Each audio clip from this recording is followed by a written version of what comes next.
আসসালামু আলাইকুম রহমতুল্লাহ বারাকাতুহু। আশা করি সবাই ভালোই আছেন।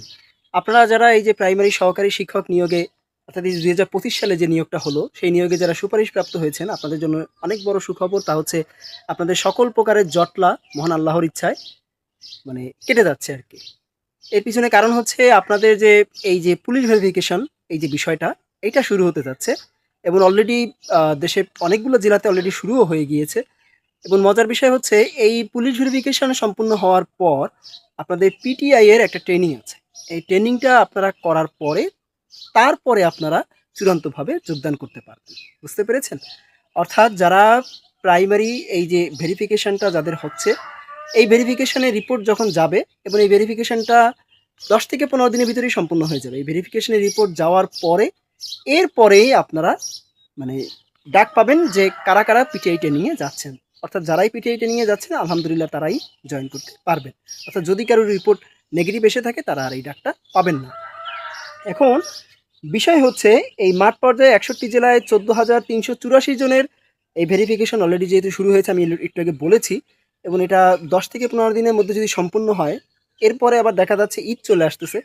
তো দেখা যাচ্ছে আপনাদের ট্রেনিংয়ের জন্য হয়তোবা এই জুন মাসের মাঝামাঝি দিক সময়টায় আপনাদেরকে ডাকা হতে পারে এবং এরপরে আপনাদের প্রায় ১০ মাসের ট্রেনিং।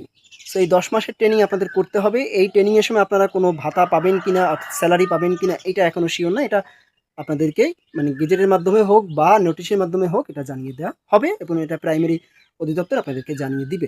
এখন যে বিষয় নিয়ে আমি কথা বলতে এসেছি, এ তো অনেক পরের বিষয়। তা হচ্ছে এই পুলিশ ভেরিফিকেশনের সময় আপনারা কিভাবে নিজেদেরকে পুলিশদের কাছে ঠিকঠাকভাবে তুলে ধরবেন। অর্থাৎ পুলিশ যদি আপনাদের কাছে আসে তাহলে আপনারা কিভাবে নিজেদেরকে নিজেদের সবটা আপনারা দিয়ে তাদের সাথে কাজটা একেবারে ক্লিয়ার কাট করতে পারবেন আরকি। সহজ কথা হচ্ছে পুলিশকে আপনারা কিভাবে হেল্প করতে পারবেন। বুঝতে পেরেছেন? এখন এর আগে এটাতে যাওয়ার আগে আমি কিছু কথা বলতে চাই। আমার কিছু কথা বলার আছে।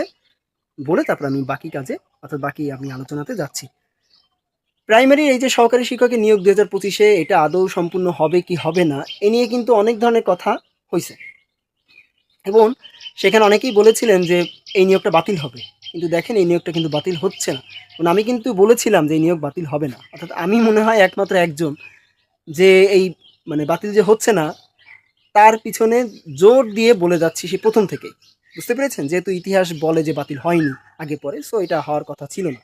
প্লাস মে মাসে যে জয়েনিংটা হতে পারে, অর্থাৎ মে মাসে যে জয়েনিং কার্যক্রম চলতে পারে, এর পিছনে আমি কিছু সেই প্রথম থেকেই আমি কথা বলে যাচ্ছিলাম এবং দেখেন এটাই কিন্তু হয়েছে। এবং এটাও সবচেয়ে বড় যে কাকতালীয় বিষয় সেটা হচ্ছে আমি কিন্তু বলেছিলাম যে আগে পরে হয়তোবা জয়েনিংয়ের পরে, অর্থাৎ আগে যে নিয়োগগুলো হয়েছে সেটাতে জয়েনিংয়ের পরে পুলিশ ভেরিফিকেশন কাজটা হয়েছে। তবে এই নিয়োগে হয়তো পুলিশ ভেরিফিকেশনের কাজটা আগে হতে পারে এবং এরপরে জয়েনিং হতে পারে। তখন আপনারা আমাকে অনেকেই গালাগাল করেছেন, কিন্তু দেখেন এটাই এখন কাকতালীয়ভাবে হলেও সত্য হলো।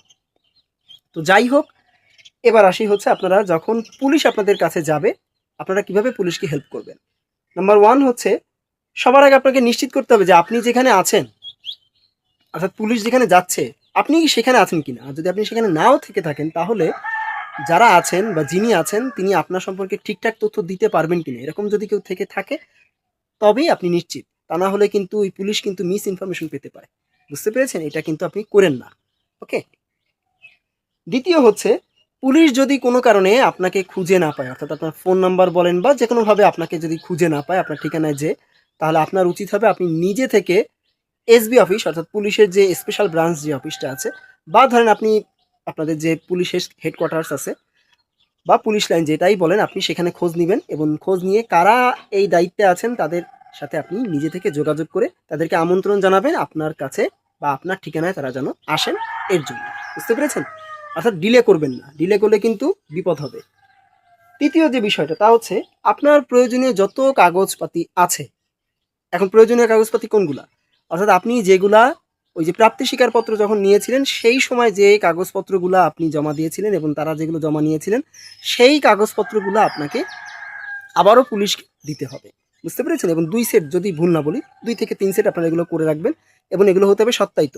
এবং এই সত্যায়িতটা কিন্তু ৩ মাসের বেশি যেন এই সত্যায়িততে ডেট না থাকে, এইটা কিন্তু খেয়াল রাখবেন। এই ডেট থাকলে কিন্তু সমস্যা। বুঝতে পেরেছেন? এবার আসেন হচ্ছে এর পাশাপাশি আরও কিছু জিনিস লাগবে। তা হচ্ছে আপনি যে স্থায়ী ঠিকানা অর্থাৎ আপনার যেটা ঠিকানা আপনি দিয়েছেন, সেই ঠিকানার যে বাসা বা যেটাই বলেন তার যে ট্যাক্সের কাগজ এর ফটোকপি সত্যায়িত লাগতে পারে এটা। প্লাস আপনার বিদ্যুতের বিলের যে কপিটা আছে তার সত্যায়িত কপি বা ধরেন তার ফটোকপি এই পুলিশ আপনার কাছ থেকে চাইবে এবং আপনি সেগুলো দিবেন। চতুর্থ বিষয় যেটা তা হচ্ছে আপনার নামে সবচেয়ে জরুরি যে বিষয়টা, আপনার নামে যদি কোনো মামলা থেকে থাকে, দেওয়ানি মামলা না, ফৌজদারি মামলা, এবং যদি সেই মামলাটা নিষ্পত্তি না হয়ে থাকে তাহলে অবশ্যই আপনি সেই মামলা সম্পর্কে সকল তথ্য যদি আপনি আপনার ভেরিফিকেশন ফর্মে সেটা উল্লেখ করে নাও থাকেন, আপনি অবশ্যই তাদের সাথে সরাসরি এইগুলো নিয়ে আলোচনা করবেন। কারণ তারা কিন্তু আপনার এনআইডি দিয়ে যখনই তারা তাদের ওয়েবসাইটে বা যেভাবেই হোক তারা যেভাবে এগুলো তদন্ত করে আর কি, তারা যখন এটা সার্চ দিবে তখন কিন্তু আপনি আর পার পাবেন না। অর্থাৎ আপনার নামে যদি থেকে থাকে কোনো কেসকাণ্ড যেটাই বলেন, তাহলে কিন্তু সেটা ধরা পড়বে এবং তখন কিন্তু আপনি মিথ্যাবাদী বলে গণ্য হবেন এবং আপনাকে কিন্তু আর এই চাকরিতে নেওয়া হবে না।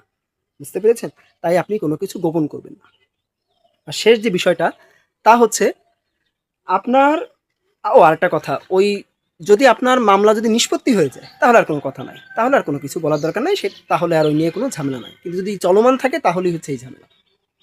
এবার হচ্ছে শেষ যে বিষয়টা তা হচ্ছে আপনাকে পুলিশ যদি কোনো কিছু জিজ্ঞাসা করে আপনি খুব হাসি মুখে সুন্দরভাবে সত্য অর্থাৎ সদা সত্য কথা বলবো সেইভাবে আপনি সব সত্যি কথাগুলোই বলবেন।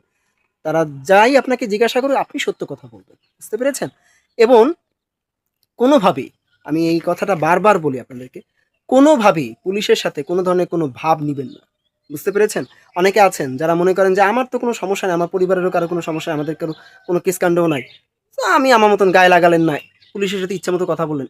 এই কাজটা করেন না ভাই। এই কাজ যদি আপনি করে থাকেন পুলিশ আপনাকে কিচ্ছু বলবে না। শুধু আপনার পুলিশ ক্লিয়ারেন্সে আপনার রিপোর্ট যাবে নেগেটিভ। বুঝতে পেরেছেন? অর্থাৎ আপনার আচরণবিধি খারাপ, এই রিপোর্টটা যাবে। ঠিক আছে? এরপরে কিন্তু আবার এনএসআই রিপোর্টও হবে। সো এই রিপোর্টটা খুব সাবধানে মানে তারা দেখবেন এবং এনএসআই রিপোর্ট এবং পুলিশের রিপোর্ট সবটা মিলে যখন ঠিকঠাক হবে তখন যখন আপনারা চাকরিতে জয়েন করবেন তারপরেও আপনাদের চাকরি স্থায়ীকরণ হবে। বুঝতে পেরেছেন? তাই রিপোর্ট কিন্তু নেগেটিভ থাকলে কিন্তু বিপদ। খুব সাবধান। বারবার বলছি, ভাব নিবেন না। ঠিক আছে? তো এই আর কি, এই ছিল আলোচনা। আশা করি কিছুটা হলেও আপনাদের উপকার হবে এবং আপনাদের সবার জন্য দোয়া রইল। সব জেলাতেই শুরু হয়ে গিয়েছে অলরেডি। আপনারা খুব মানে সজাগ থাকেন। আপনাদের ফোন নাম্বারে পুলিশের কোনো ফোন আসলে যদি তারা আপনাকে দেখা করতে বলে তো দেখা করবেন, আর তা না হলে তারা যদি নিজেরাই এসে খোঁজ নেয় তাহলে আপনি তাদেরকে হেল্প করবেন। তো ভালো থাকবেন। আজকের মতো বিদায় নিচ্ছি। দেখা হবে অন্য কোনো ভিডিওতে ইনশাল্লাহ, এবং প্রাইমারি সহকারী রিলেটেড যদি কোনো কিছু থেকে থাকে, সহকারী শিক্ষক রিলেটেড, তো আমি আসবো ইনশাল্লাহ। আজকের মতো বিদায় নিচ্ছি। আল্লাহ হাফেজ। আসসালামু আলাইকুম ওয়া রাহমাতুল্লাহি ওয়া বারাকাতুহু। সবার জন্য দোয়া রইল।